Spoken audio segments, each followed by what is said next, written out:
Good morning, everyone. Welcome to Ainsley News. Start of the week. Today we're talking the $200 million payday for CFTC Whistleblower.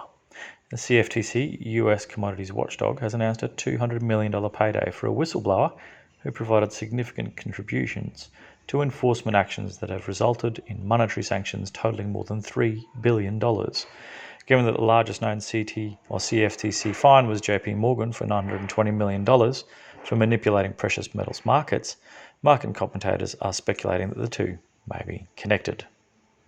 That $920 million fine for JP Morgan was announced on the 29th of the 9th, 2020. With the press release, JP Morgan Chase & Co. agrees to pay $920 million in connection with schemes to defraud precious metals and US Treasuries markets.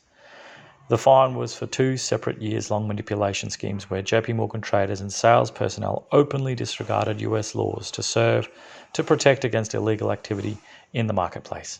Given that JP Morgan is still operating in the EFTs, GLD and SLV, that's the gold and silver EFTs, the fine hasn't slowed them down significantly. JP Morgan are far from the only bank to be implicated in price suppression of precious metals. In a press release on the 29th of the 1st, 2018, the CFTC, in conjunction with the FBI, proceeded with criminal and civil charges against 6 traders in Deutsche Bank, UBS and HSBC for their involvement with commodities fraud and spoofing schemes.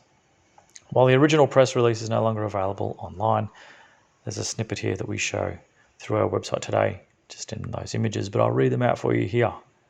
Jan 29, 2018, the CFTC, in conjunction with the Department of Justice and Federal Bureau of Investigation, Criminal Investigation Division, criminal and civil enforcement actions against 3 banks, Deutsche Bank, UBS, HSBC, and 6 individuals involved in commodities fraud and spoofing schemes involving gold and other precious metals futures contracts and E-mini S&P 500 futures contracts. On the 21st of the 10th, 2021, the CFTC announced that they had awarded nearly $200 million to a whistleblower.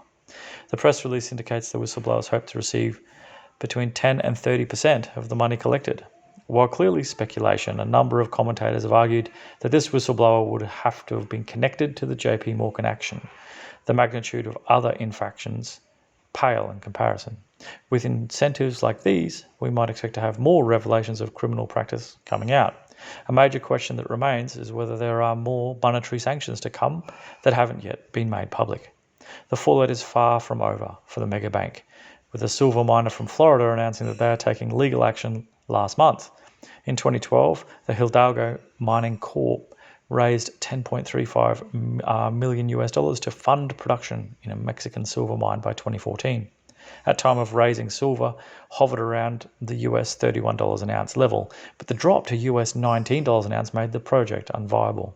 Based on public statements from the regulator, from July 2007 to August 2016, a former trader placed thousands of orders that he did not intend to execute on gold, silver, platinum, and palladium futures contracts. Hidalgo are now suing the bank, using the judgments by the CFTC as evidence from which they can claim damages. Ironically, as recently as last Wednesday, silver was still pottering around the $31 an ounce level. Collectively, this is potentially very constructive for the price of silver, often referred to as the most undervalued metal on Earth, as the confluence of these actions and the macro environment we find ourselves heading into now being the perfect storm. Great insight there. And JP Morgan's story continues to unfold. Jump over to ainsleyBullion.com.au for all things physical. Grab some silver today. ainsleywealth.com.au for all things cryptocurrency, and goldsilverstandard.com. That's our own crypto.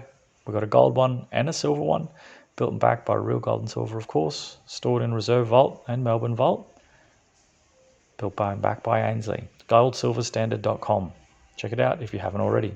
Enjoy your Monday, everyone. We'll catch you tomorrow for more news.